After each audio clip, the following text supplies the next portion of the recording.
Bonjour, bonjour à tous. Bonjour à tous ceux qui sont connectés une fois de plus après le Challenge Lab que nous venons d'avoir. Je m'appelle Aurélie Salver et je vais être la modératrice de cette session centrée sur la prévention de la violence de genre en temps de crise. Nous avons un groupe d'intervenants ainsi qu'une audience, un public distingué à cette séance. J'aimerais vous souhaiter la bienvenue et j'aimerais aussi que vous participiez à ce dialogue interactif en utilisant les différentes plateformes, Twitter, Instagram, ainsi que le secrétariat de l'UFM. Vous pouvez donc profiter de Facebook avec l'adresse UFM Secrétariat et également le hashtag UFM Women for Mediterranean. Tout au long de la séance, nous aurons aussi Blanche Elise parmi nous, qui est notre facilitatrice des éléments vidéo et des éléments graphiques. Et elle va donc faciliter tout le côté audiovisuel. J'aimerais vous présenter maintenant le sujet. 243 millions de femmes de 15 à 49 ans ont fait l'objet de violences dans le monde entier de la part de leurs compagnons intimes pendant l'année dernière. Nous voyons donc qu'il s'agit d'une situation qui augmente et qui s'aggrave dans toutes les situations d'émergence. La pandémie du coronavirus nous a montré que tous les types de violences se sont vus exacerbés, la violence domestique, le trafic de personnes, les abus contre les enfants, etc. Les données dont nous disposons nous ont montré que le coronavirus a augmenté aussi les problèmes économiques. Il y a beaucoup plus d'isolement, il y a moins d'accès à l'aide économique et la violence contre les femmes et contre les filles a augmenté dans plusieurs pays, y compris les pays de l'Union pour la Méditerranée. Depuis le confinement des pays comme la Tunisie, nous avons vu que les appels à ces lignes d'urgence sont multipliés par 5. Il y a par contre d'autres pays où il y a eu une réduction des cas déclarés de violence, sans doute parce que ces femmes peut-être se sentaient menacées. Si nous tenons compte des services de santé sexuelle et reproductive pour les femmes qui font l'objet de la violence, ces services sont très limités. Les lignes d'assistance, les centres d'aide, les services d'aide juridique, tout ceci est réduit et restreint parce qu'il y a une pénurie dans l'utilisation des ressources sanitaires. Cette situation est encore pire pour les femmes déplacées, pour les femmes réfugiées et pour les femmes qui vivent dans des zones à conflit. Les données d'autres pandémies nous indiquent qu'en général, il y a une augmentation de la violence contre les femmes qui appartiennent à d'autres collectivités raciales, minorités ethniques, réfugiés, etc. C'est pour cela qu'il faut vraiment nous assurer que les services offerts à ces femmes sont des services de qualité, même en temps de pandémie. J'aimerais maintenant demander à nos intervenantes aujourd'hui, tout d'abord Madame Janneke van der Graaf, qui est adjointe à la direction régionale des États arabes d'ONU Femmes. J'aimerais également souhaiter donc la bienvenue à Souad Sassi, qui est responsable de la coopération internationale et relations extérieures de la municipalité de Tunis. Soyez toutes les deux très bienvenues. Avant de répondre aux premières questions, j'aimerais tout d'abord avoir une petite conversation, interaction avec notre public. Et je vais donc demander aux assistants de répondre au questionnaire suivant. Sur la plateforme, vous verrez qu'en bas, si vous voyez la plateforme de la conférence, il y a la possibilité de voter. Si vous ne voyez pas la possibilité de voter, vous pouvez rafraîchir votre page. Voilà, tout ceci est disponible sur l'appli et aussi sur la plateforme. Voilà la première question. À votre avis, combien de femmes et de filles entre 15 et 49 ans ont fait l'objet de violences physiques ou domestiques de la part de leur partenaire intime pendant la dernière année. 86 millions, 105 millions ou 243 millions. Je vais maintenant vous laisser quelques secondes pour pouvoir répondre à cette question. Quelle est, à votre avis, la bonne réponse?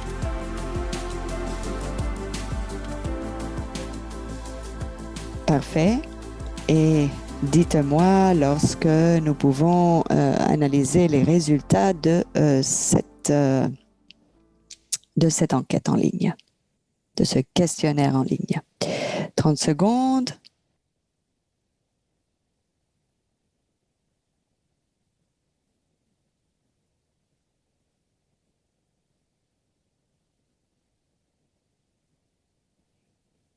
D'accord.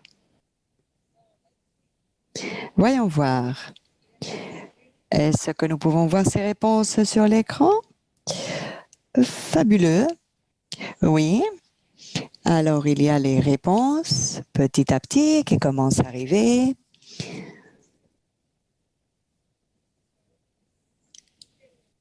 Je vois que ce n'est pas encore clair. Bien, voilà, votation finale. Nous pouvons voir donc qu'il y a beaucoup d'incertitudes, n'est-ce pas, par rapport à ce sujet. Je vous donnerai la réponse après les interventions de nos deux invités. Je vais donc maintenant passer à notre conversation avec Mesdames Janeke et Souad Sassi. Avec les questions suivantes et au fait, vous disposez de 10 minutes pour répondre. Après, nous aurons la conversation avec le public. Et je répète au public, vous pouvez poster toutes vos questions et c'est Kate qui, après, nous relira ces questions en utilisant le hashtag que j'ai mentionné avant. Les questions sont, qu'est-il arrivé pendant le confinement? Avez-vous une photographie générale de la perception par rapport à la violence dans vos pays, dans vos régions? Et croyez-vous que l'on a donné une bonne réponse au problème de la violence à l'égard des femmes pendant la pandémie? Je sais que ce sont de grandes questions, mais j'espère que vous allez pouvoir y répondre en 10 minutes. Janeke, vous avez d'abord la parole. Merci beaucoup et merci aussi pour cette séance qui, à mon avis, est vraiment très importante. Pas uniquement maintenant que nous sommes dans la pandémie, mais en termes généraux. Je suis aussi très contente, très heureuse de voir que les technologies et aussi tout l'arrière-plan qu'il y a dans l'organisation de cette séance est le fruit d'un grand travail. J'aimerais donc profiter aujourd'hui pour saluer tous nos intervenants. Je suis vraiment très contente d'être ici. En ce qui concerne votre première question, alors qu'est-il arrivé pendant la pandémie? Je pense que vous avez déjà mentionné certains points dans votre introduction. Nous savons tous qu'en temps de crise, la violence augmente, elle grimpe.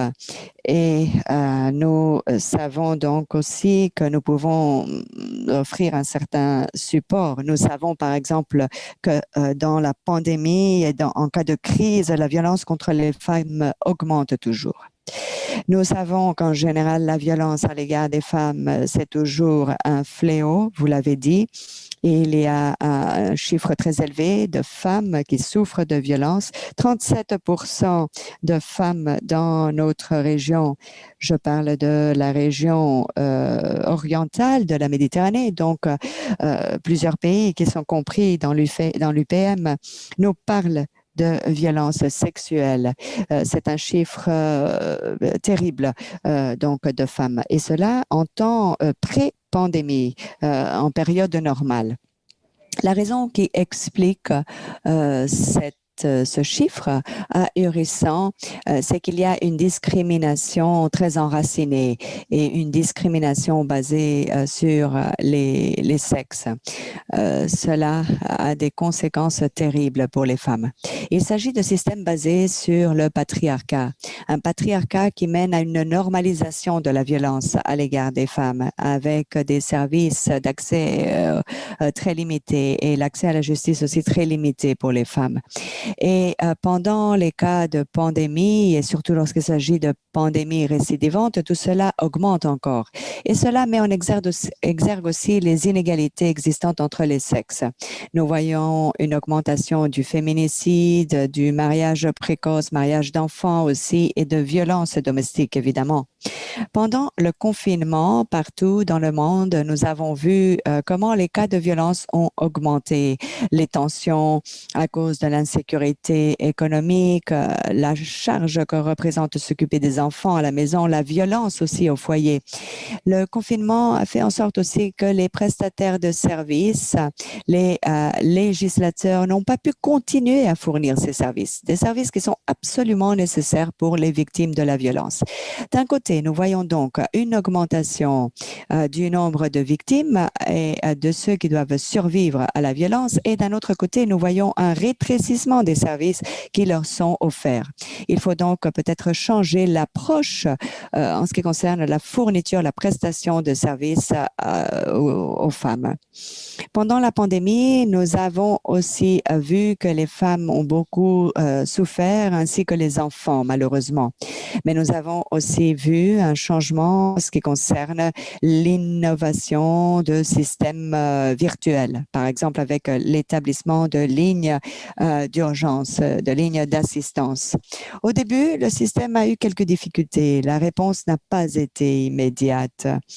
Mais petit à petit, ces lignes d'assistance ont été mises en place.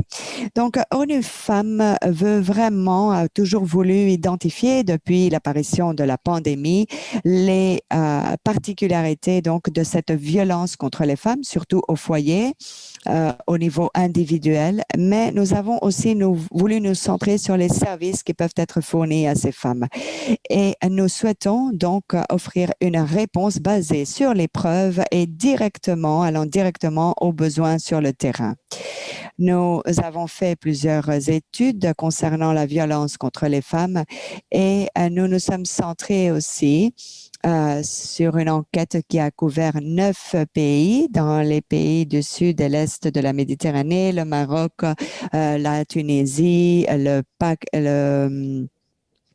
le Liban et autres. Nous avons travaillé aussi avec des dizaines d'organisations de la société civile pour comprendre quels sont les mécanismes de réponse qui sont en place et voir un petit peu quels devraient être les changements à mener à bien. Le plus important est que la plupart des victimes, surtout les plus laissées pour compte, n'ont pas eu d'accès à ce questionnaire en ligne que nous avons réalisé. Mais par contre, elles pouvaient se mettre en contact avec les organisations de la société civile et c'est là où elles ont fourni leurs réponses. Quelques-unes des conclusions auxquelles nous sommes parvenus et là où nous avons détecté qu'il y a des besoins d'investissement et de financement sont des espaces cruciaux si nous voulons progresser. Nous avons vu que la pandémie, en fait, ce n'est pas une pandémie qui terminera demain. Dans certains pays, il y a des hauts et des bas liés directement aux mesures de confinement.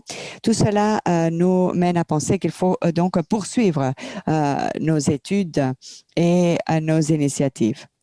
Nous avons vu donc une augmentation de l'harcèlement.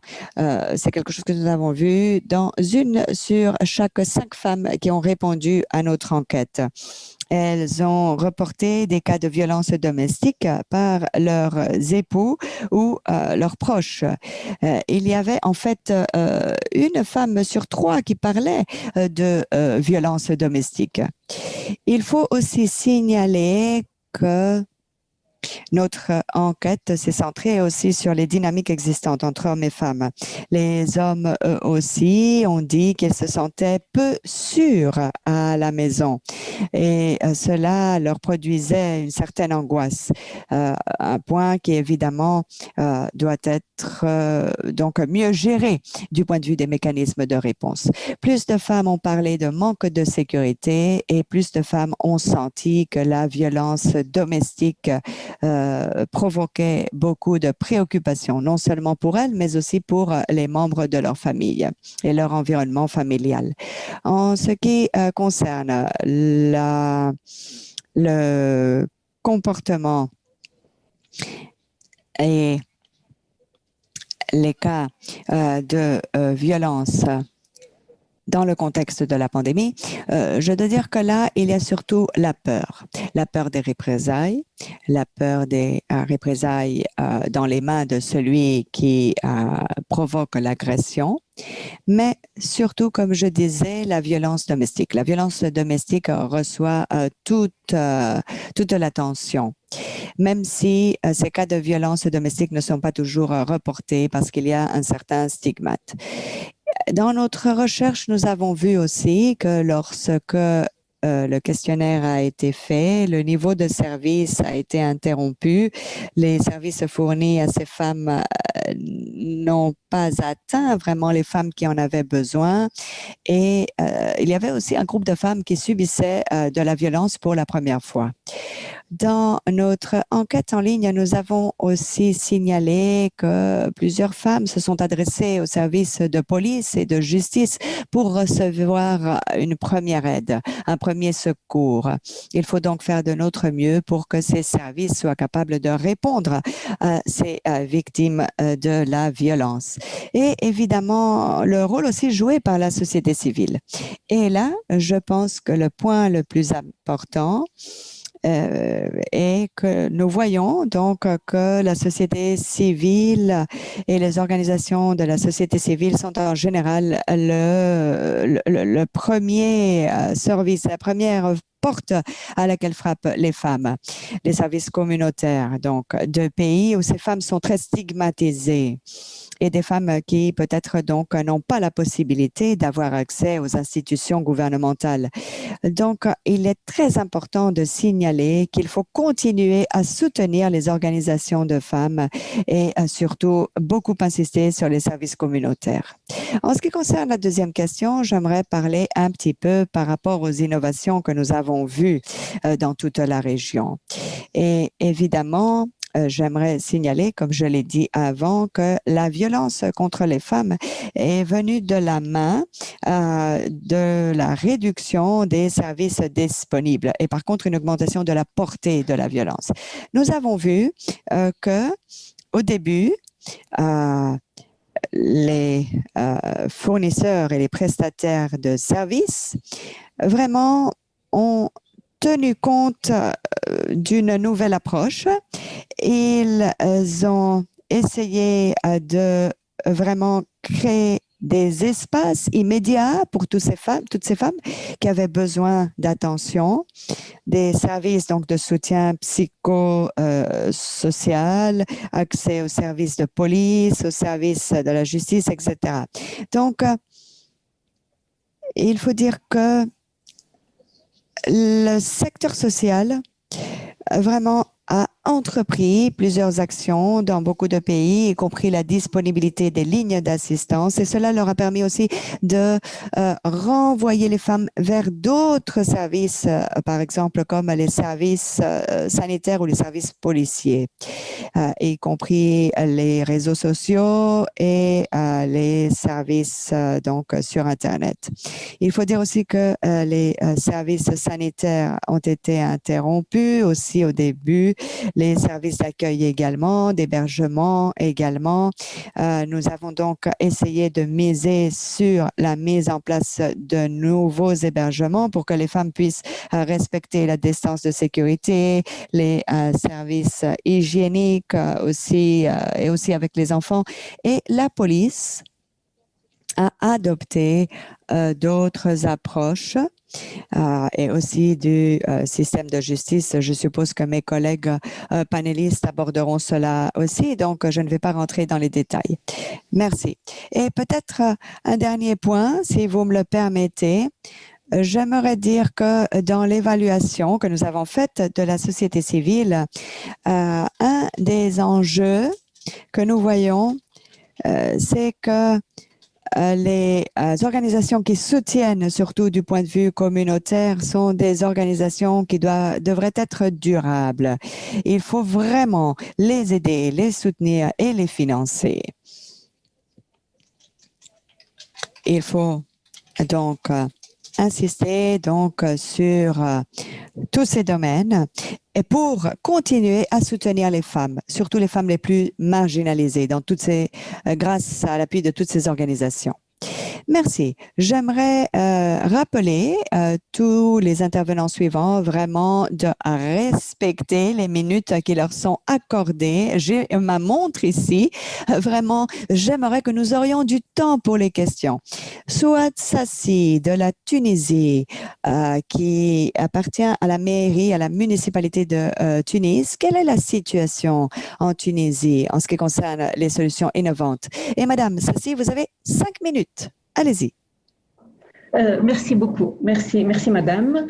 Donc, je voudrais d'abord remercier l'Union pour la Méditerranée pour cette occasion qui nous est permise d'évoquer la question, toutes les questions qui sont en relation avec la femme, notamment la question de la violence que la femme subit partout dans le monde.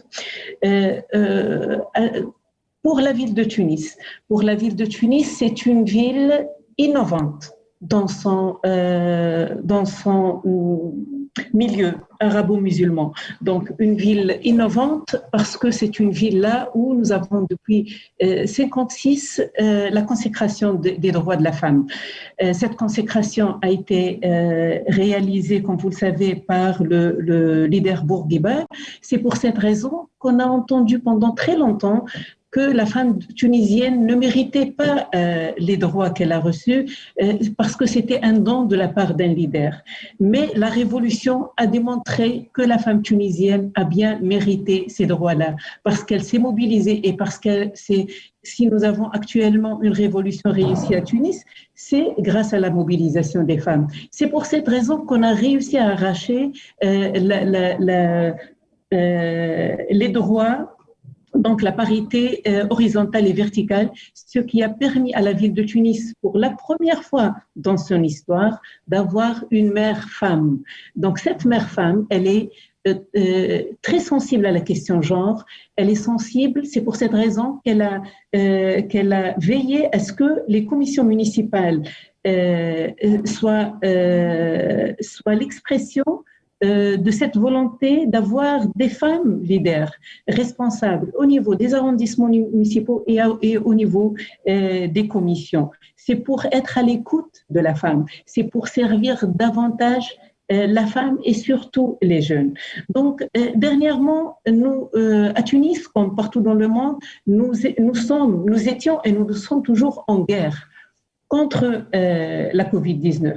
Mais les guerres, comme vous le savez, dans le passé, il y a des hommes qui sont au front et des femmes qui assurent la bonne marche de la société, des usines, des écoles. Donc, il y a eu pendant l'histoire une séparation pendant les guerres des hommes et des femmes. Mais les femmes ont toujours réussi le fonctionnement des sociétés. Et une fois la guerre est terminée, les hommes sont toujours favorisés et sont toujours au devant de la scène et les femmes se trouvent défavorisées. Cette fois-ci, la situation est différente. Les femmes sont mobilisées sur le front de la guerre contre la Covid. Et c'est pour cette raison qu'elles sont critiquées, parce qu'elles sont actives. Donc, la maire de Tunis, les conseillères et tout, elles sont critiquées pour ce qu'elles sont en train de réaliser, parce qu'elles sont sur le mire et très, très remarquées. Et bien sûr, il y a toutes les jalousies, toutes les Absolument. Toujours, il y a toujours des tensions. Par rapport au Covid, concrètement, quelles sont les innovations qui ont été proposées à la mairie de Tunis? Il nous reste 2 minutes. Les innovations. Donc, nous avons une ligne verte, une ligne là où les femmes peuvent appeler à tout moment, 24 heures sur 24, 7 jours sur 7, 18 07, un appel gratuit et les équipes de la mairie peuvent se déplacer là où la femme se trouve. La police municipale et les équipes de lutte contre la Covid, elles partent pour chercher les femmes et pour retrouver des solutions. Il y a un centre médical qui octroie des services gratuitement pour toutes les spécialités. Donc, c'est un centre médical là où il y a des médecins contractuels avec la mairie et qui sont là et qui fournissent des services gratuits pour la population. Il y a un partenariat qui a été réalisé avec la société civile. Je parle surtout d'une expérience innovante avec l'association Beiti. La municipalité de Tunis a octroyé un très grand local et l'association, avec plein d'encadrement et plein de savoir-faire, héberge les femmes en situation de difficulté jusqu'à ce qu'elles soient capables de retrouver leur vie d'origine. Il y a aussi un projet qui est très important, donc, qui a été demandé en marge de la Covid-19 de la part de la maire à USAID. Donc, USAID a mis sur la table $500 000 en partenariat avec Cities Alliance. Nous allons renforcer les femmes, assurer leur autonomie économique qui est très importante pour qu'elles aient confiance en elles-mêmes et avoir une stratégie efficace pour que la femme dans la Médina soit libre, soit forte, soit totalement indépendante économiquement et socialement. Et il y aura des quick wins, des projets qui seront faits par les femmes et pour les femmes. Ce projet sera réalisé en partenariat avec toutes les parties prenantes. Donc, nous associons l'ONU Femmes, nous associons le ministère de la Femme, le CREDIF, la société civile. Merci à vous. Je suis désolée. Non, il n'y a pas de souci. Merci beaucoup, Souad, pour votre intervention. Et c'est super de savoir que la ville de Tunis est tellement active et met en place tellement d'initiatives. Merci beaucoup pour vos interventions. On reviendra vers vous un peu plus tard avec les questions du public. Je voulais vous donner la réponse du sondage. Donc, ce sont... pardon, je vais changer à anglais pour les interprètes.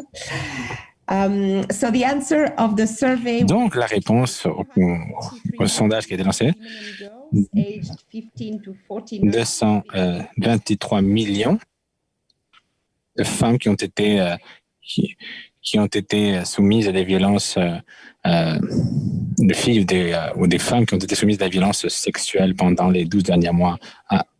Nous allons passer à la deuxième partie de notre panel et laissez-moi vous présenter des nouveaux speakers. Nous avons Marcela Pirone, qui est présidente du réseau de femmes contre la violence en Europe. Et c'est une avocate féministe qui a travaillé pendant 30 ans en Italie à l'échelle internationale pour défendre les droits des femmes victimes de violences. Nous pouvons voir qu'à présent, on a l'illustration qui a été faite par Blanche. Je ne sais pas si les techniciens peuvent la remettre pendant que je m'adresse à eux parce que c'est quelque chose de très beau. Voilà, Blanche va travailler, va vous parler sur ça en plénière.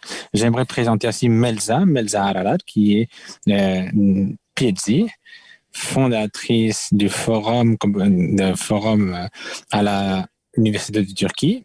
Elle est professeure de management.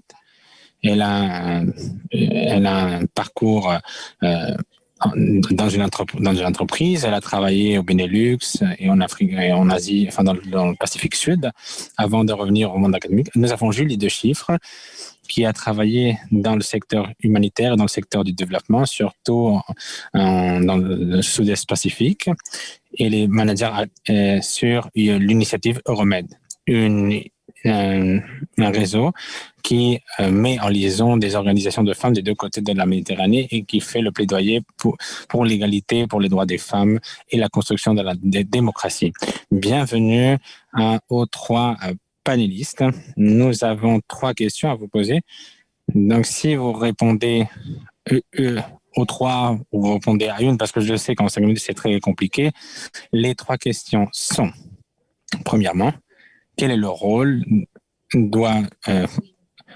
les sociétés de la société civile, les sociétés de l'association des femmes, les plateformes jouent dans le rôle d'aborder la violence contre les femmes dans la région méditerranéenne. Deuxième question, quel est le rôle que joue le secteur privé et les organisations d'employés pour aborder la violence contre les femmes dans la région méditerranéenne? Et cette question s'adresse surtout à Melsa, qui a un background dans le secteur de l'entreprise. Et le deuxième, c'est quelles sont les actions sont nécessaires pour sensibiliser les membres de la communauté et les familles sur le risque croissant de violence au sein du couple pendant cette pandémie. Donc, je vais donner la parole tout d'abord à Marcella, Melsa et Lucie. OK? Donc, si vous êtes prêtes, je vous donne la parole pour que vous ayez 5 minutes pour vous exprimer. Merci beaucoup.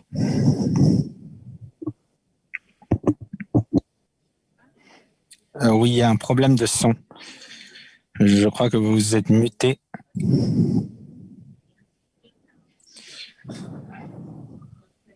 Maintenant, je peux vous entendre, Marcella. Merci beaucoup de m'avoir invité à cette conférence. C'est un honneur. J'ai entendu des discours qui sont très intéressants. Je sais, j'ai bien aimé le discours de femmes très intéressantes. Je suis ici, tel que vous l'avez déjà dit, en représentation de réseaux européens qui regroupent de nombreux services de soutien aux femmes. Le rôle de la société civile visant les femmes, ce n'est pas uniquement pour les femmes. Dans les années 70, les femmes qui ont commencé à travailler dans ce sens voulaient aider toutes les femmes qui étaient attrapées dans cette situation. La société civile a toujours demandé une réponse commune pour lutter contre la violence à l'égard des femmes. Il faut que toute la société soit responsable dans ce sens. Et maintenant, je parle des années 70 parce que maintenant, j'ai la sensation que la société civile des femmes a encore une tâche la même tâche.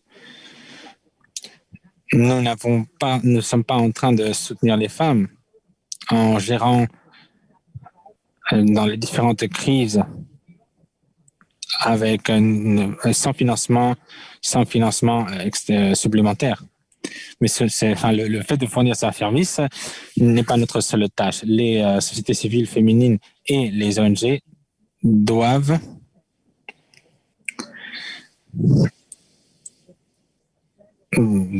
agir. C'est une tâche très compliquée parce que la violence contre les femmes et les filles n'a jamais été prise au sérieux, priorisée avant cette pandémie. Je suis désolé de dire que elle ne sera pas priorisée dans cette situation de crise et de récession économique présente et future que nous allons vivre. La COVID a été une grande menace et les conséquences sur les inégalités de genre vont malheureusement s'exacerber. Cela sera très dangereux pour la violence contre la femme et la violence de genre en général. Il faut savoir aussi que ce qui a déjà eu lieu avant la crise, avec cette vague d'extrême droite radicale qui a refait surface, non, c'est pas uniquement ailleurs, c'est dans certains pays de la Méditerranée. Nous voyons comment cette extrême droite a plus de pouvoir. Et pourquoi je mentionne cela? Parce qu'ils ont un effet énorme sur les droits humains, surtout sur les droits des femmes qui n'ont jamais été consolidés vraiment. Je ne vais pas évoquer un pays parce que chacun doit faire une réflexion en interne, mais je peux dire que pour l'Italie, comment cela peut s'accélérer. Notre expérience nous montre que dans un temps assez réduit, nous avons l'expérience avec Salvini. Je crois que les ONG doivent être vigilantes et actives. Elles doivent agir avec énergie, elles doivent coopérer et demander à travailler en coopération avec toutes les institutions et les décideurs politiques pour une reconnaissance mutuelle et, comme on l'a déjà dit, et avoir des fonds suffisants de façon à ce qu'ils puissent aborder ensemble ce problème grandissant. Nous avons vu que pendant la pandémie, la violence qui a toujours existé a augmenté.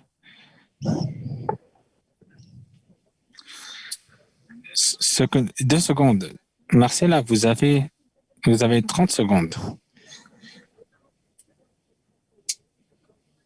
Donc, nous avons cette passion pour collaborer et à avancer il faut vraiment cibler l'inégalité de genre. Il faut mettre en œuvre des politiques qui soient centrées sur ça, qui sont vraiment l'origine de la violence qui est faite contre les femmes. Merci beaucoup, Marcella. Merci beaucoup de votre intervention. Melza, quelle serait votre perspective sur du point de vue corporatif? Est-ce que vous pouvez le partager avec nous, s'il vous plaît? Merci de m'avoir invité pour parler de ce sujet. Puisque nous avons uniquement 5 minutes, je vais essayer de résumer ce que je voulais dire au début en quelques phrases. Je me concentrerai sur le rôle que jouent les organisations entrepreneuriales et les sociétés pour lutter contre la violence contre les femmes, et mon intervention est basée sur mon expérience en Turquie, focalisée sur des employés éduqués qui ont souvent des rôles de gestion. C'est des femmes qui occupent ces postes-là qui sont les plus vulnérables. Cette catégorie de femmes est vulnérable aussi dans d'autres sens. Laissez-moi vous parler de la Turquie. La Turquie a été le premier qui a signé la Convention d'Istanbul, et depuis, le gouvernement a fait des pas en avant pour protéger les femmes dans l'environnement du travail. Mais c'est pas facile de transformer un État patriarcal pour faire une société sensible à l'approche genre. Je crois que c'est un processus très long. Quelques-unes des mesures qui sont associées au service public sont mises en place. Évidemment, les politiques de l'État et les infrastructures ont permis que ce sujet soit plus visible, parce que les femmes ont demandé la protection de l'État et le soutien. Après la signature de cette convention. Cela dit, mais malheureusement, le nombre de féminicides ne s'est pas réduit. C'est la raison pour laquelle les femmes ont essayé de lutter contre les valeurs de genre et les stéréotypes de genre. Les normes sont dictées par un système patriarcal et qui sont transmises vers la société, sont difficiles à changer. Mais il y a d'autres organisations comme les institutions et les entreprises qui ont un rôle. Ces valeurs sont reflétées dans les organisations, les décisions et les comportements au sein des organisations. Mais ils ont le potentiel de marquer la différence dans les employés, dans les fournisseurs, les clients. Donc, s'il y a un changement dans ce sens, on peut avoir un effet en aval sur la société. Les sociétés de la pandémie ont été proportionnellement plus négatives sur les femmes. Je ne vais pas rentrer dans le détail, mais vous dire que la première chose qu'on peut faire, c'est parler de cet effet qui n'est pas proportionnel sur les femmes. Il faut dire qu'en Turquie, il y a des associations d'entrepreneurs et des associations, des organisations qui ont parlé de ce sujet. Les interviews que nous avons menées à terme en Turquie pendant la pandémie ont dévoilé un fait très important aussi, les compagnies et les organisations sont soutenues sur l'égalité de genre et ont développé des politiques pour protéger les employés contre la violence domestique. Donc, les employés femmes sont mieux si on les compare aux femmes qui n'ont pas ce genre de politique en place. Cela fait partie d'un projet qui s'appelle Business contre la violence domestique, qui a été lancé en 2015 par mon université et par le UN Population Fund et d'autres organisations de la société civile. Le projet a pour but de soutenir les sociétés, les entreprises dans la création de politiques pour aborder l'égalité de genre en tant que valeur organisationnelle. Pendant les 6 dernières années, plus de 60 entreprises ont rejoint le projet.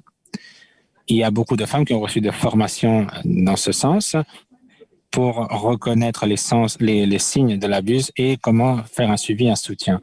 Les compagnies qui ont participé à ce projet ont établi une plateforme pour auto-soutenir pour que d'autres pays puissent reproduire le modèle. La composante principale de ce modèle a été d'autonomiser la femme en leur donnant la confiance pour aborder la situation, leur offrir aussi un environnement de travail basé sur l'égalité de genre. Notre sondage qui a été conduit a montré que les employés et la société ont été bénéficiaires de ces mesures. Les femmes avaient plus de confiance en l'équipe de gestion, elles avaient plus de confiance en elles-mêmes et elles avaient plus d'envie de rester sur le marché du travail. Pendant la pandémie, évidemment, l'incidence de la violence domestique a augmenté, mais le sondage a montré que le pourcentage de femmes qui avaient expérimenté de la violence conjugale a augmenté, mais que les effets sur les femmes qui étaient employées par des compagnies qui avaient développé des politiques d'égalité de genre, cette augmentation était moins grave que dans d'autres compagnies. Vous avez quelques secondes pour terminer, s'il vous plaît. Oui, vous m'avez demandé de préparer un discours de 10 minutes. Maintenant, c'est de passer de 10 à 5, c'est difficile. Je suis désolé, c'est toujours un défi. C'est toujours un défi. Et à la dernière minute, c'est compliqué. Donc, on dirait que les compagnies qui sont sensibles à l'approche genre en développant des politiques ont offert un service de soutien beaucoup meilleur. Et les femmes qui ont souffert de la violence physique, le pourcentage de femmes qui ont souffert de la violence physique est inférieur. Ces femmes veulent garder leur emploi et continuer à travailler. Donc, je conclus, les employés et les compagnies peuvent contribuer à une société plus égalitaire en adoptant et en promouvant des politiques d'entreprise basées sur l'égalité des genres. Et en faisant cela, ils vont développer la culture organisationnelle qui aura un impact transformatif en aval dans la société. Merci beaucoup, Melissa. Je sais que c'est toujours un défi de faire cela. Merci beaucoup de votre contribution. Lucie, quelle est votre approche, votre perspective dans ce sens? Bonjour à tous, chers partenaires, chers collègues. Merci beaucoup de cette invitation. Nous apprécions beaucoup cette opportunité pour nous adresser à vous lors de cette conférence. Nous savons tous que la crise de la COVID-19 a mis en exergue les inégalités structurelles existantes entre les femmes et a augmenté les niveaux de violence. D'autre part, les femmes sont souvent des soignantes et ont été toujours dans la première ligne pour aborder les conséquences de la pandémie. Mais elles sont sous-représentées dans les organismes de prise de décision et de responsabilité. Donc, son travail était très important. Très important, mais il faut essayer d'aborder les inégalités qui expliquent cela. Premièrement, en termes de services, dans la région Méditerranée, nous voyons que la Méditerranée a répondu à la crise en assurant la continuité des soins continus et de soutien, comme les services sociaux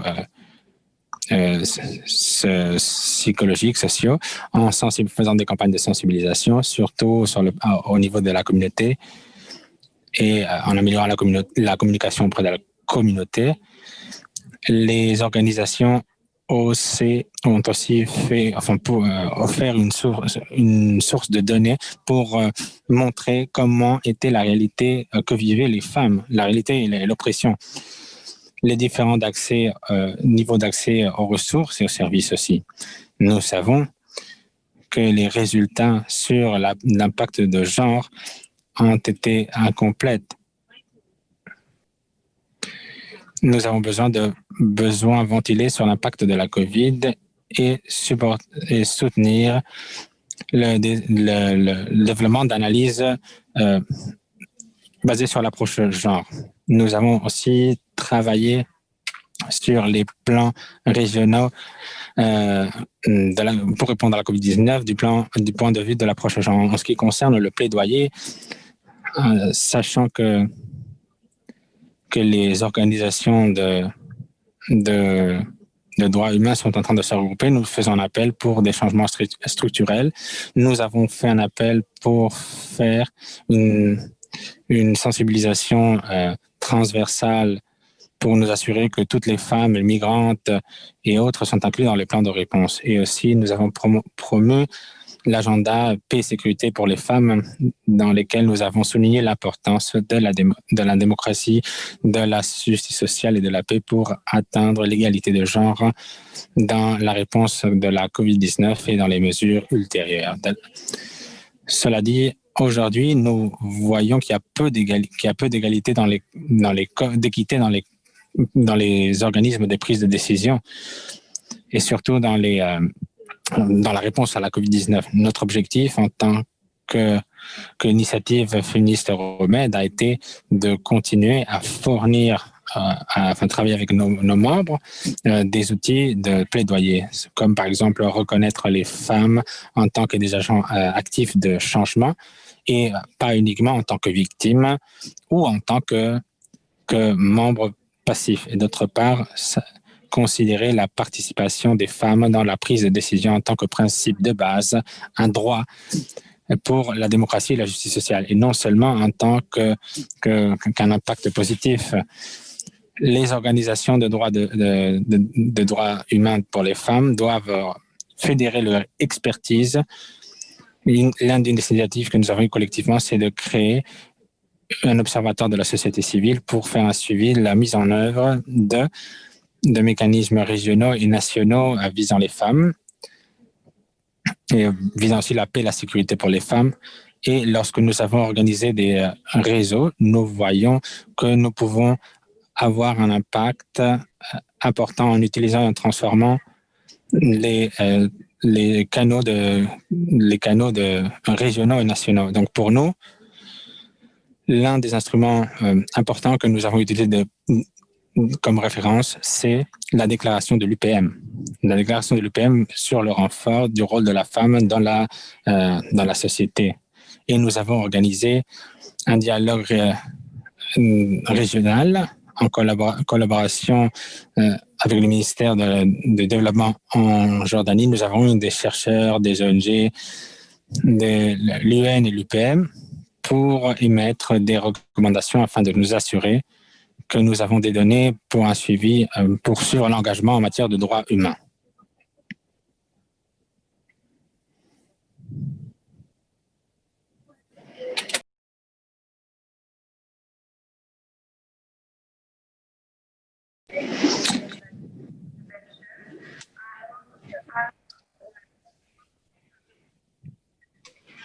J'aimerais parler de l'importance du secteur privé pour lutter contre le harcèlement qui se fait contre les femmes sur les postes de travail. C'est intéressant comment les organisations de femmes peuvent contribuer à ce processus en faisant une analyse de genre sur les politiques internes de l'entreprise et en soutenant la formation des employés pour avoir des acteurs pour le changement. Non, c'est tout ce que... Voilà, merci beaucoup, Lucie.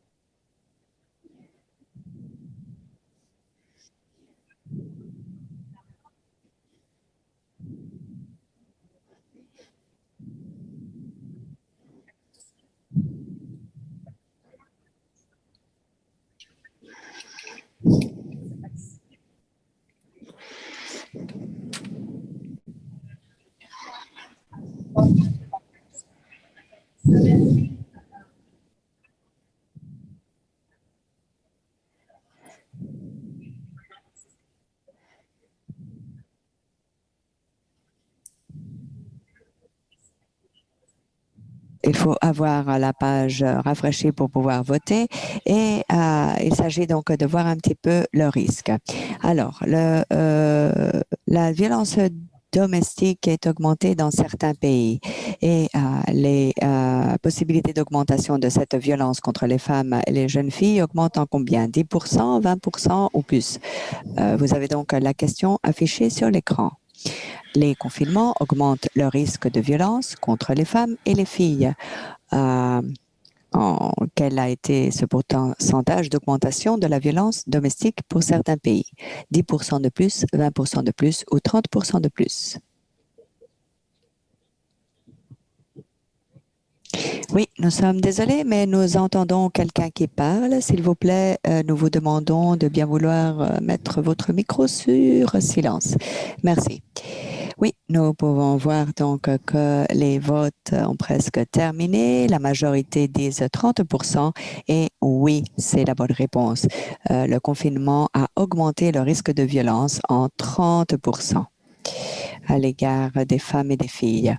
Pour parler donc de ce sujet, j'aimerais maintenant inviter Claudine Aoun, qui est la présidente de la Commission nationale des femmes au Liban. Elle fait partie du Conseil supérieur des femmes entre 2019-2021, vice-présidente de la Commission pour les femmes libanaises. Elle a été nommée là en 2017. Elle travaille pour la protection des droits des femmes ainsi que pour la participation des femmes dans la société. Elle est aussi activiste environnementale. Elle travaille dans la protection, par exemple, également des migrations des oiseaux et autres.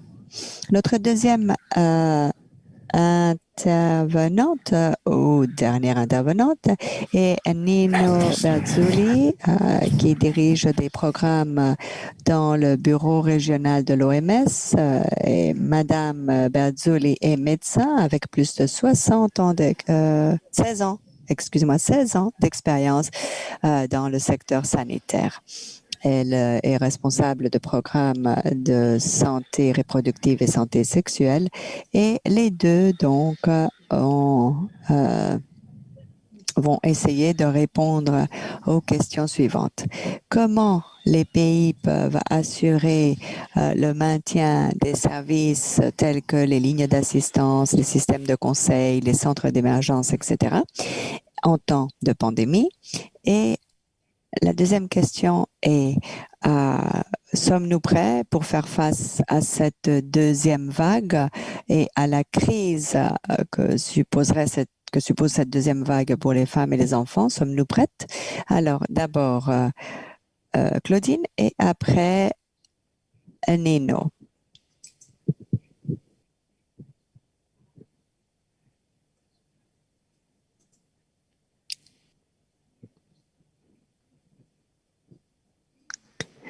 Il faut dire que récemment, nous avons eu plusieurs problèmes.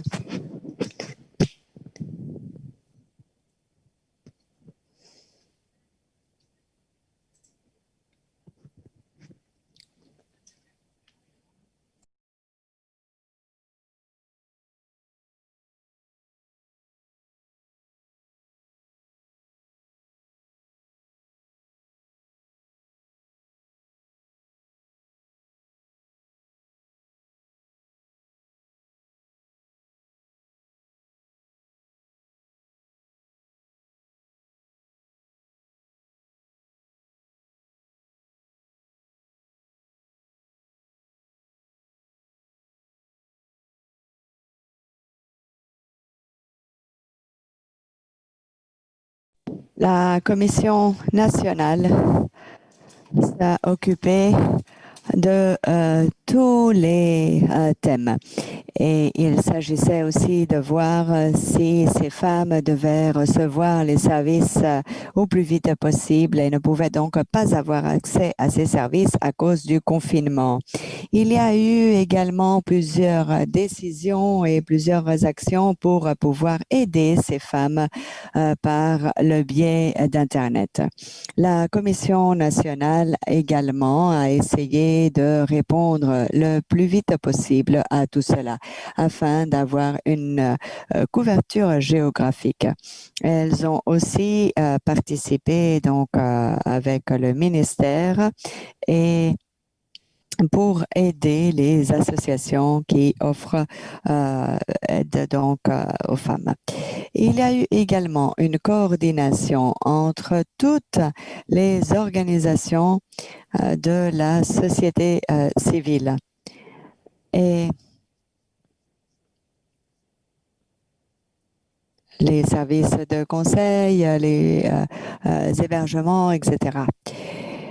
Étant donné les dénonciations d'Internet, la Commission nationale a également mis en place une campagne pour créer toute une série de lignes spéciales par rapport aux forces de sécurité. Nous pouvions également utiliser les réseaux sociaux. La Commission nationale a également parlé avec le Parlement pour pouvoir modifier la loi de la famille et la loi sur la violence domestique afin d'offrir plus de sécurité et une meilleure aide aux victimes de la violence. Également avec la Commission nationale, avec la Commission nationale de juristes. Nous avons travaillé également pour aider les femmes qui souffraient cette violence et les problèmes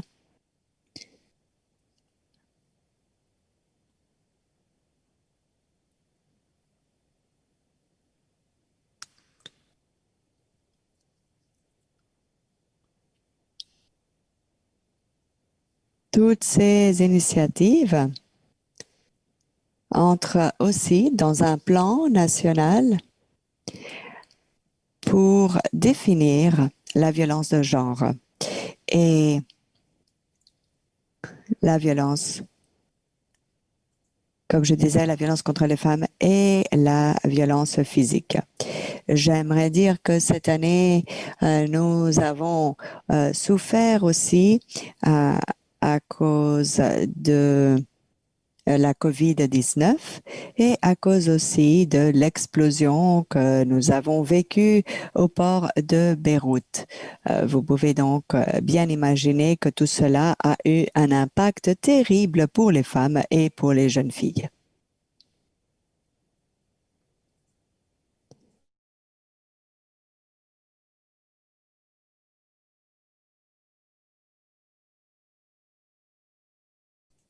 Nous allons maintenant passer la parole à l'intervenante suivante. Merci beaucoup, en tout cas. Et maintenant, nous passons la parole à Nino. Merci beaucoup. En fait, c'était 2 semaines après que j'ai rejoint le projet de l'OMS, c'était juste 2 semaines après que nous avons mis en place un projet de lutte contre la violence domestique. C'est un projet qui réunit des pays de toute l'UPM afin de pouvoir échanger des connaissances et renforcer les capacités pour faire face donc aux problèmes de la violence de genre. Je participe aujourd'hui ici au nom de l'OMS Je travaille avec tous les États membres donc de l'UPM et nous sommes vraiment très contents de pouvoir être ici pour aborder ce sujet si important. Pour revenir à votre question, comment est-ce que les pays se sont préparés pour faire face au problème de la violence de genre? La COVID-19 a mis en exergue les faiblesses de notre système de santé. C'est une des leçons que les pays ont appris et sans doute nous en sommes encore à la phase pilote, mais je dois dire que c'est une leçon que nous avons apprise. Depuis le début de la pandémie, l'OMS a insisté sur l'importance d'établir des liens entre la pandémie et la violence subie par les femmes. Nous avons élaboré des directrices par rapport à ce que l'OMS et nos services peuvent faire pour aider les femmes qui font l'objet de violences dans ce contexte de la pandémie et de la COVID-19.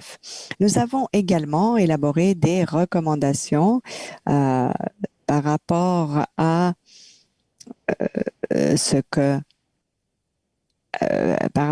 surtout évidemment à la sécurité des femmes. L'OMS a également élaboré plusieurs enquêtes et évaluations par rapport à l'impact de la violence contre les femmes et les mesures adoptées par les pays. Nous avons donc documenté comment les pays peuvent garantir le maintien des mesures de sécurité pour les femmes. Je dois dire que la plupart des pays ont adopté une ou plusieurs de ces mesures. Pour vous donner quelques exemples des mesures qui ont reçu plus de financement. Je mentionnerai par exemple le Canada où les demandes auprès des femmes étaient si importantes qu'ils ont augmenté le nombre de services et le financement. Mais par contre, dans d'autres pays, cela n'a pas été possible. Nous parlons donc d'augmentation des hébergements et augmentation des solutions technologiques. Les pays ont investi certains dans les lignes d'assistance et dans ce nombre d'hébergements, comme l'ont dit d'autres intervenants, parce que là, la demande a été croissante, y compris la création d'hébergements temporaires en collaboration avec les hôtels, avec la collaboration du site web booking.com. C'est un bon exemple donc de partenariat public et privé. Donc fournir des hébergements, fournir donc un système de logement pour les femmes qui devaient faire la quarantaine. Également les centres de consultation dans les supermarchés et par exemple l'accès à différents systèmes de support, comme par exemple l'utilisation et port de masques dans les pharmacies, etc. Pendant cette pandémie, nous avons également appris la leçon d'améliorer les services numériques et technologiques parce que, comme vous le savez, il y a beaucoup de pays qui ont décidé de faire recours aux services numériques pour pouvoir maintenir leurs services. Il s'agissait donc d'augmenter le nombre de lignes d'assistance.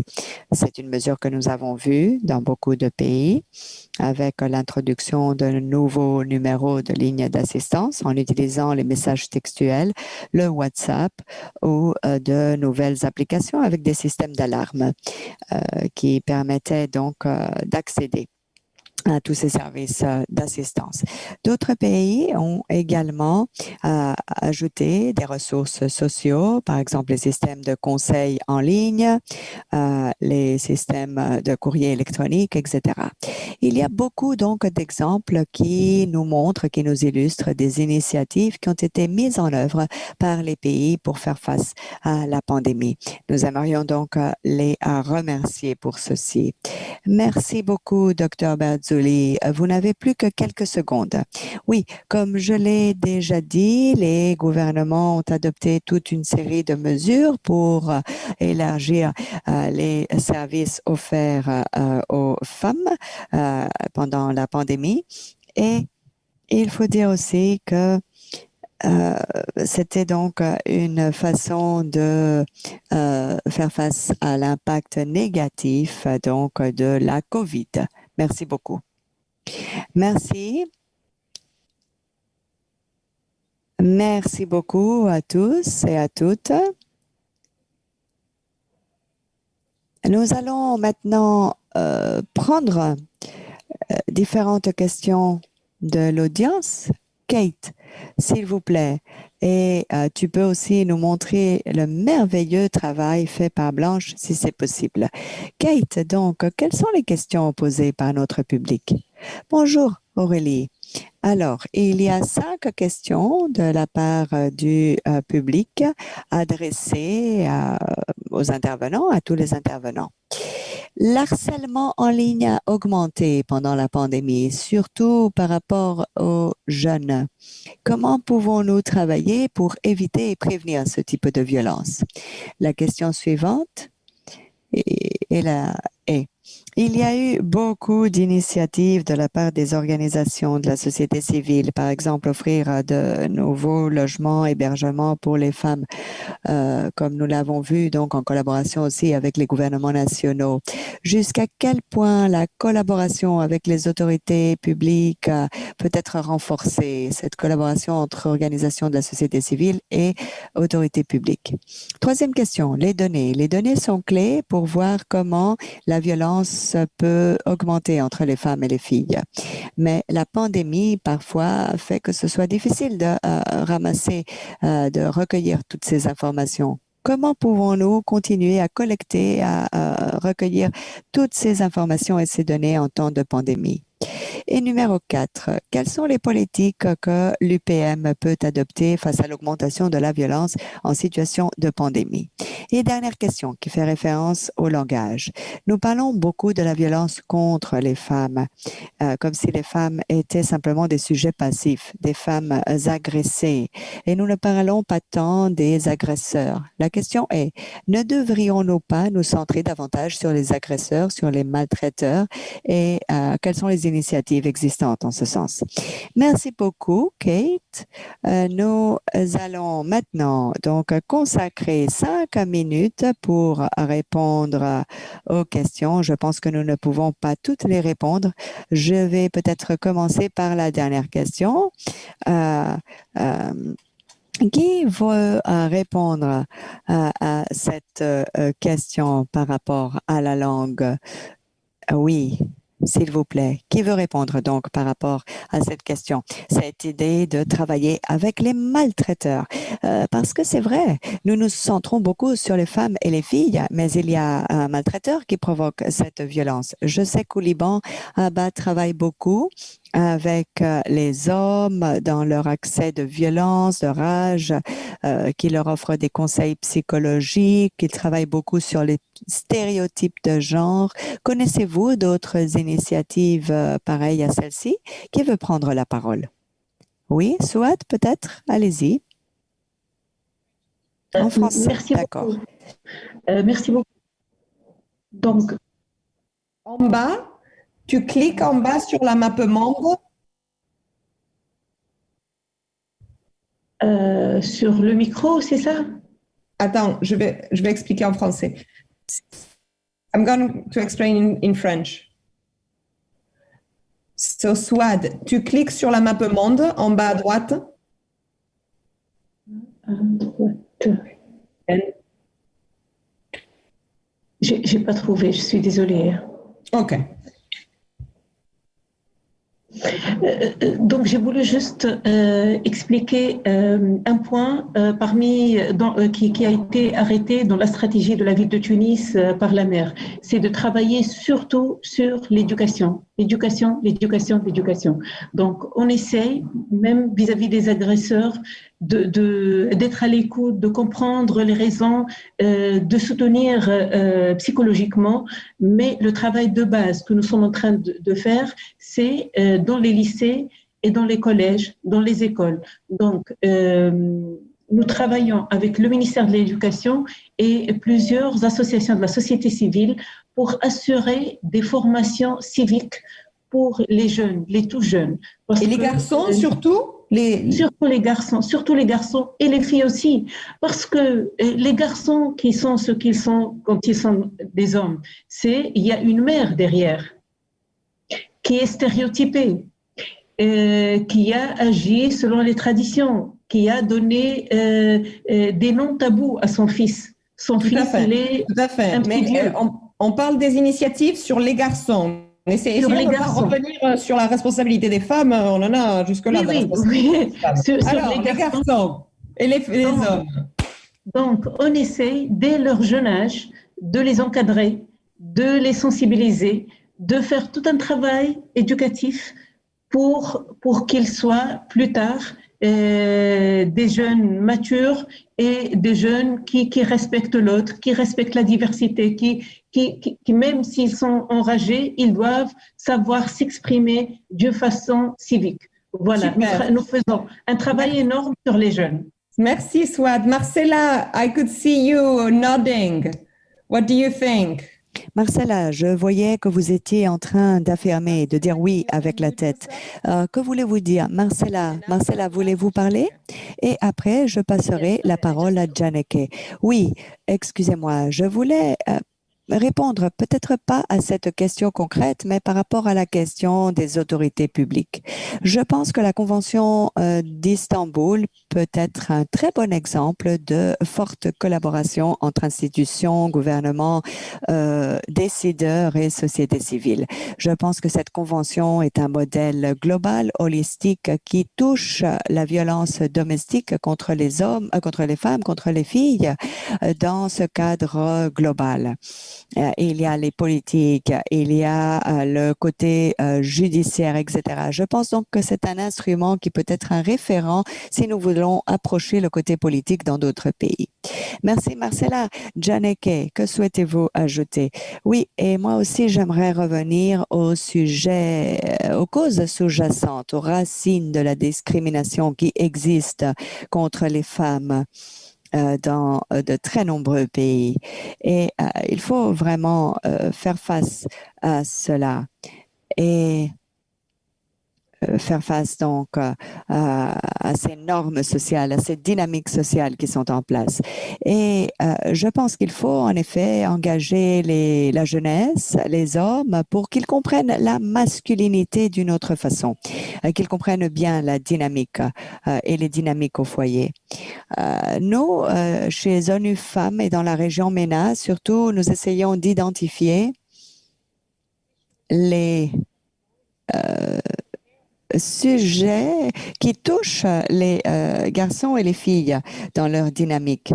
Nous faisons beaucoup de recherches, mais nous essayons aussi de concrétiser cette recherche dans les sociétés en profitant des organisations de la société civile pour voir un petit peu comment nous pouvons influencer, intervenir sur les patrons directement sur le terrain. Nous voulons donc faire participer les garçons, les jeunes, les adolescents en utilisant les outils en ligne. En fait, il y en a beaucoup d'outils et nous pouvons sans doute les renforcer et aussi en collaborant avec les universités et les étudiants universités, en déployant des programmes concrets de genre et en intégrant l'approche de genre dans tous les cursus de formation. C'est donc l'approche que nous adoptons. Merci Janneke. Et peut-être notre dernière réponse de Lucie. Oui, j'aimerais parler concrètement de l'harcèlement en ligne. Et je pense que là, il doit y avoir un engagement vraiment des garçons et des filles. Je suis totalement d'accord avec les recommandations en termes d'éducation. Il faut qu'il y ait il faut vraiment travailler avec les médias par rapport à la déconstruction des stéréotypes et qu'il y ait donc une autre façon de formaliser les rôles de genre sur les médias. Il y a aussi toute la question des législateurs. Je pense que la législation, c'est un autre paramètre, un autre domaine à considérer. Oui, je vois que Nino veut intervenir. Oui, allez-y, Nino, très brièvement, s'il vous plaît. Oui. Il y a une question par rapport aux données. L'OMS dispose de guidelines par rapport aux données. Il faut bien comprendre quelle est la logique qu'il y a derrière cette collecte de données. Je pense que nous ne pouvons pas prioriser simplement la collecte de données en termes de sécurité. Je crois qu'il faut assurer aussi la confidentialité de ces services. Parce que si les femmes se sentent en danger, si cela les met en danger, il faut peut-être penser un petit peu à notre façon de recueillir, de saisir ces données. C'est pour ça que j'insiste beaucoup sur la confidentialité. Merci, merci beaucoup. Je vais maintenant demander à nos intervenants de faire des déclarations finales.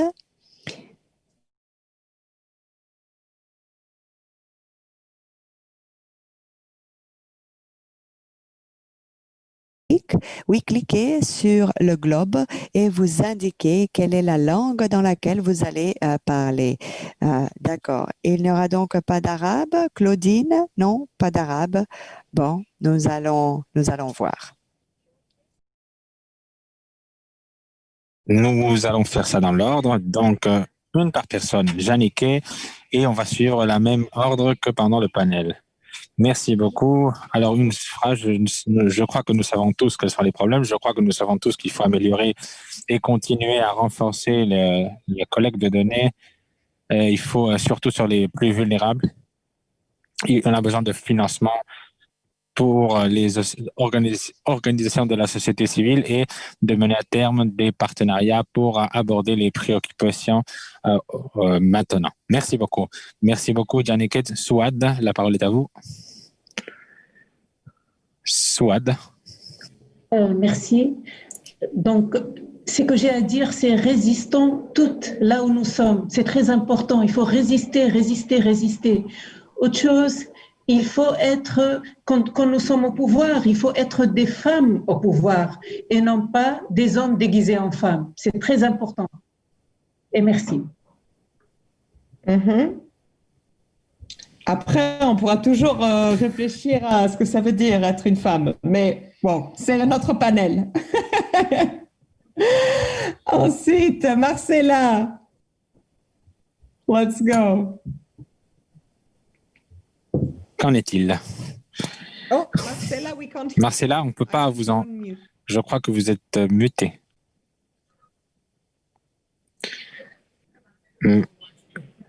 La seule chose que je peux dire, que la meilleure façon d'aider, c'est être sensible, essayer de voir comment on peut lutter contre les préjudices et contrer il faut s'informer sur les narratives, il faut s'informer sur l'aide professionnelle existante, il faut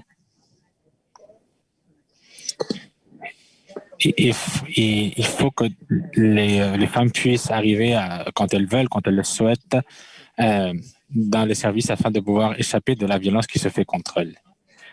D'autre part, si on ne fait pas ça, si on ne les laisse pas agir par elles-mêmes, elles seront en danger. Donc, faites-le, travaillez, et il faut informer directement les services spécialisés. Merci beaucoup, Marcella. Melza. Merci. L'implication des employeurs est fondamentale pour lutter contre la violence conjugale. Les compagnies peuvent protéger et autonomiser les employés femmes et et travailler avec les partenaires de ces femmes en mettant en œuvre des politiques et une culture d'équité et de non-tolérance de la violence. Merci beaucoup, Melsa. Lucie, quelle est votre déclaration finale? Merci beaucoup. J'aurais aimé insister sur l'importance de tenir compte des organisations de la société civile dans toute sa diversité, l'analyse des données qui sont en train de collecter, et souligner le besoin de prendre des mesures affirmatives pour inclure la représentation des femmes de façon à ce qu'elles puissent participer de façon active dans la réponse à la crise, dans la gouvernance, et assurer qu'il y a une approche genre dans toutes les décisions qui se prennent dans la phase de récupération de la crise. Merci à nouveau. Merci beaucoup, Lucie. Claudine, l'égalité de genre est une priorité humaine qui ne peut pas être compromise malgré l'exacerbation de la violence faite à l'égard des femmes. Nous devons être capables d'atteindre l'égalité de genre. Merci beaucoup. Merci. Et finalement, Nino, merci. L'accès aux services de la part des gens, qui inclut aussi les services pour les victimes, pour les femmes victimes de violences, c'est un droit humain et un prérequis pour avoir une réponse effective à la pandémie présente et future. Et les gouvernements auront besoin de s'assurer que n'importe quelle restriction et confinement n'ait pas un impact négatif sur les femmes et sur la violence contre les femmes par le biais d'une restriction des services. Merci. Merci beaucoup, merci. Est-ce qu'on peut voir le travail qu'a fait Blanche pour résumer cette séance? Oui, c'est très beau. OK, donc j'aimerais maintenant remercier toutes les participantes qui ont été avec nous aujourd'hui et qui ont consacré un bout de leur temps pour nous donner leur point de vue. Janike, Swaz, Mersa, Lucie, Claudine et Nino, merci à toutes. Nous avons un autre panel. Après, nous avons un side event sur le secteur agroalimentaire à 14h où nous ferons ça sur l'approche genre dans le secteur agroalimentaire et les zones rurales, et ce, dans le cadre des réponses à la crise. Si vous voulez vous joindre, n'hésitez pas. Merci à tous d'être avec nous. J'espère que vous allez profiter du reste de la conférence. Merci beaucoup. Je vous souhaite une très bonne journée.